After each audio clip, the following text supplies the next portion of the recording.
Thanks to the massive success of the Twilight movies, in the late 2000s and early 2010s, a bizarre, obscure subculture began to bubble up in the mainstream. It was the wolfkin, or people who believe that they're werewolves. On all levels except physical, I am a wolf. This is a community of folks who consider themselves to be part human, part wolf. They wear fluffy tails, black studded clothing, create lichen-inspired aliases, and even form wolf packs and howl at the moon in the dead of night.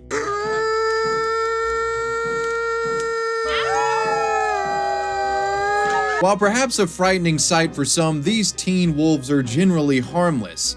That said though, there were some disturbing reports from this time that may have indicated that at least one teen wolf was taking this whole wolfkin obsession a bit too far. In early 2010, a teen werewolf known as Wolfie Blackheart was accused of killing and decapitating a dog. A gruesome image of this dog head had been floating around various corners of the internet for some time and was eventually discovered by 4chan's Animal and Nature board. Believing Wolfie to be responsible for the killing and subsequent mutilation of this dog, 4chan went on a vigilante hunt to track down this alleged killer and bring her to justice. Wolfie would eventually be found and identified, prompting a police investigation. However, Wolfie claims what she did wasn't the act of pure evil the internet had initially painted it out to be. So what does that even mean? Well, stick around and find out. This is the story of Wolfie Blackheart.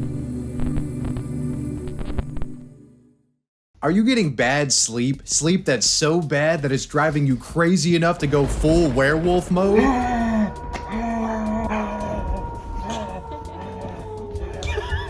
That was me until I got the sponsor of today's video, Helix Sleep.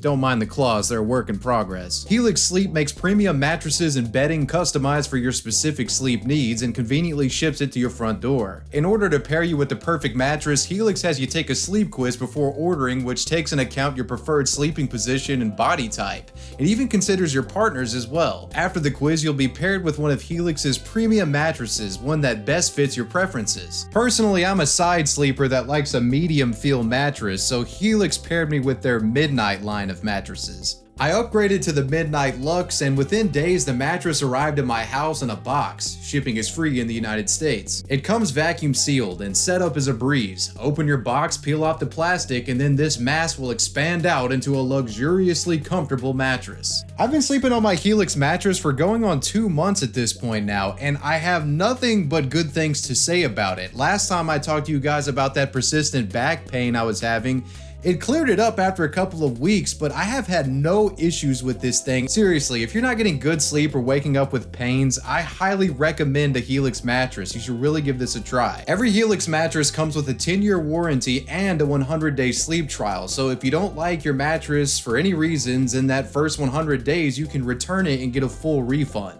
So with that said, it's time to fix your sleep problems before you go full werewolf. You guys can go to helixsleep.com/wavywebsurf and get up to $200 off your Helix Sleep mattress plus 2 free pillows, free shipping in the US. Now without any further ado, let's get into the story.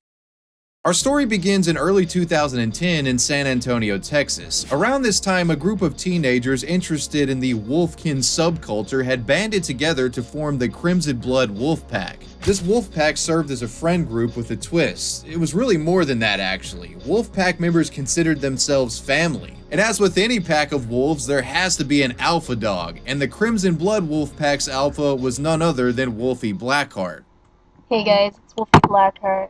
I'm 18 years old at the time, Wolfie was a likable young woman and was well respected not just in her own pack but by other packs around the San Antonio area. Yes, there were multiple of them. Old social media photos from the time allow a glimpse into Wolfie's interests. Very much immersed into lichen mythology, one finds a bounty of photos of Wolfie posing with dogs, her room lined with animal skulls apparently taxidermied herself, gory makeup, and an overall gothic-inspired aesthetic formed the bedrock of Wolfie's identity. Wolfie even claimed to have an allergy to silver, you know, the only metal known to be able to kill werewolves in lore. Check this out. like a lot of people would say, oh, you're allergic to silver. I personally am allergic to silver and nickel, but not all werewolves are.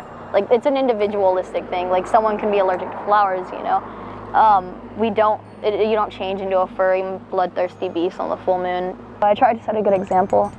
I really do. I do make mistakes. We all do. Wolfie was quite the eccentric character, and there was a bit of a local and online obsession with her. I've had people at GameStop ask me for autographs or to take pictures or like just like beg to hug me, like stuff like that. And I don't mind, like you can come up and hug me. I find it funny that they really like will freak out about it. I don't really get it. For all the kids, thank you. She wasn't only charismatic, but she had a mischievous streak about her, adding to the mystery that would come to make her an enigmatic figure. A few years ago, Wolfie was arrested at an area high school for carrying a large knife on campus. She wasn't enrolled as a student at the time. Oh, I didn't take the knife to school knowingly. I had it in my bag for my dad. She was also once arrested on a burglary charge. I was proved not guilty because I didn't do it. I was in the woods nearby, which I'm always in the woods.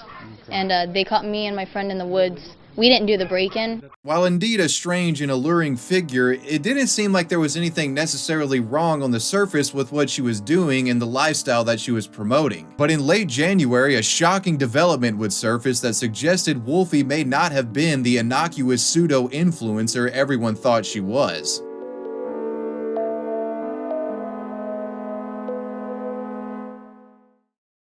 Late in the month, a photo would surface on 4chan showing an outstretched arm holding a decapitated dog's bloodied head. The photo immediately cultured outrage on the boards and prompted a swift investigation into the origin and circumstances which led up to what was shown in the image. Those familiar with the deep lore of 4chan will know that 4chan takes animal abuse allegations very seriously and has outed actual abusers on several occasions. Members of the board created an IRC chat room dedicated to solving the alleged crime. Many leads were discovered in this IRC chat room, and using EXIF image data and a MySpace social media deep dive, 4chan was able to trace the origins of this photo back to Wolfie Blackheart and some associates of the Crimson Blood Wolfpack. Names and phone numbers would be revealed with some cyber sleuthing, which then resulted in board members firing a shotgun spread of calls and texts to these numbers in an attempt to get a confession and pin the Wolfpack with the alleged crime of killing and beheading this dog. This shotgun spread of calls and texts would actually result in an anonymous associate of Wolfie joining this chat room and explaining what had happened. This anonymous person went by the name Razor, and this is what they had to say.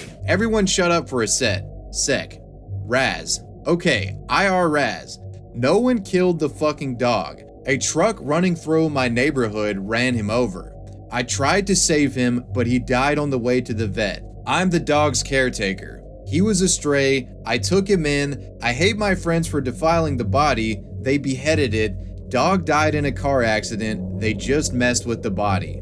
A purported subsequent phone call with Razor initiated by an anonymous board member would reveal more information. Apparently in this call, Razor claimed that the dog in question was allegedly a stray one of Wolfie's friends had picked up and had been caring for. The dog was given the name Shadow, and as mentioned in the IRC chat log, the cause of Shadow's death was supposedly due to him escaping his enclosure and getting hit by a vehicle. In this purported call, it's alleged that Shadow was then given to some friends, unnamed in the call, to prepare for burial when it was apparently later decided that the head of the dog would be preserved as a keepsake. And it goes without saying, considering Wolfie's penchant for collecting animal skulls, well, heavy speculation was that Wolfie was the one responsible for this preservation. Seeing this as a tangible lead for real law enforcement, 4chan dug up Razor's real name and handed it and their Wolfie speculations along with the IRC chat logs to the San Antonio authorities and the San Antonio local media. In the meantime, they would just have to wait and see if the authorities would actually even respond to something like this. Now, if you thought the story was already pretty weird, it just keeps getting weirder. Because around this time, a woman named Kathy Silva would come forward claiming that Shadow was in fact one time her dog. And the dog went by the name Rigsby until one day Rigsby mysteriously disappeared from her yard. This has led many to believe that Rigsby the dog was perhaps stolen by one of Wolfie's friends and renamed as Shadow. This remains unproven,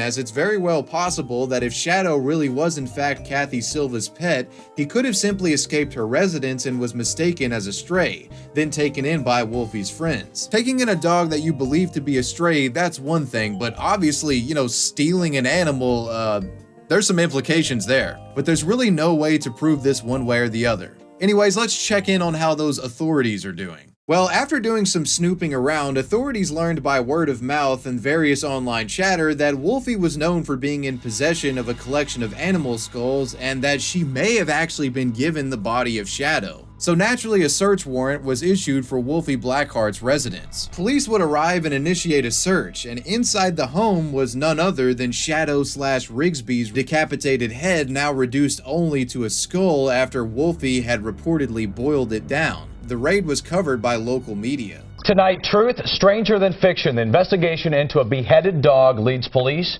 to a self-proclaimed wolf girl. Wolfie, she claims she's a werewolf. She's into taxidermy, but this time she may have gone too far.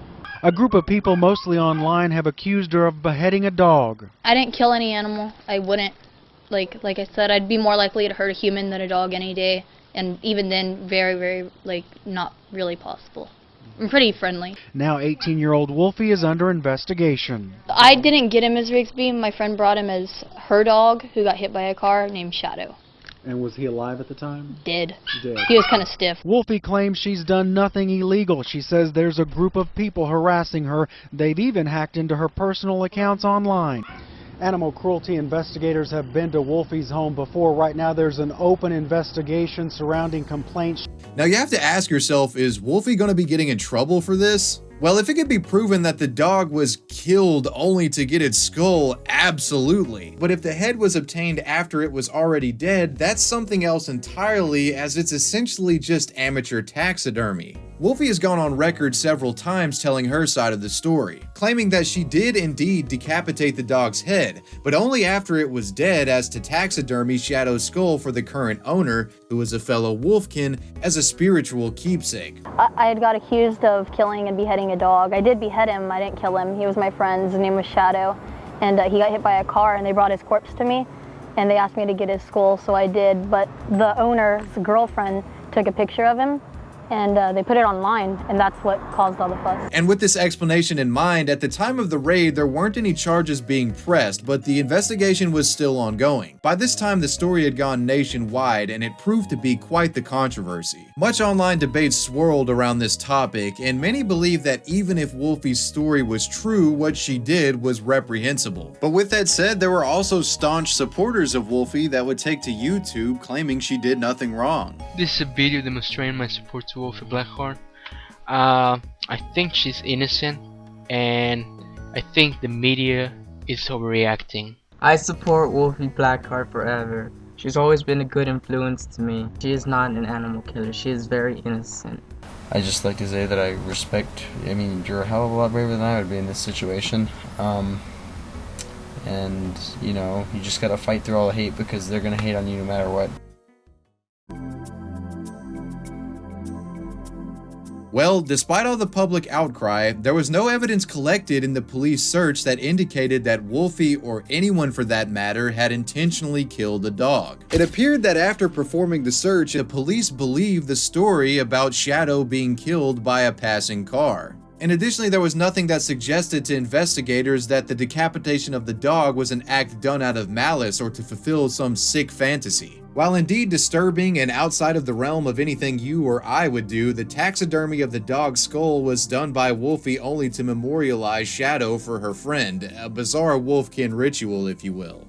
With all this in mind, it was ultimately decided that the state would not be pressing charges against Wolfie Blackheart and the investigation would cease. In the wake of the controversy, Wolfie would begin to slink away from the public eye, but she wouldn't be forgotten. After the national attention, she became a living legend amongst wolfkin nationwide. A cursory search on YouTube will yield dozens of tribute videos created by individuals participating in the subculture. These videos often take the form of slideshows featuring Wolfie, with photos idolizing her. A brief foray into these comment sections reveals the cult of personality she had developed. And while there are many that idolize her, there are an equal and opposite group of people that feel as if there was a great injustice dealt in the handling of the Rigsby/Shadow beheading situation. Additionally, many point to the allegations that Shadow was stolen from its previous owner. After all, if that was the case, the implications of the taxidermy become far more questionable.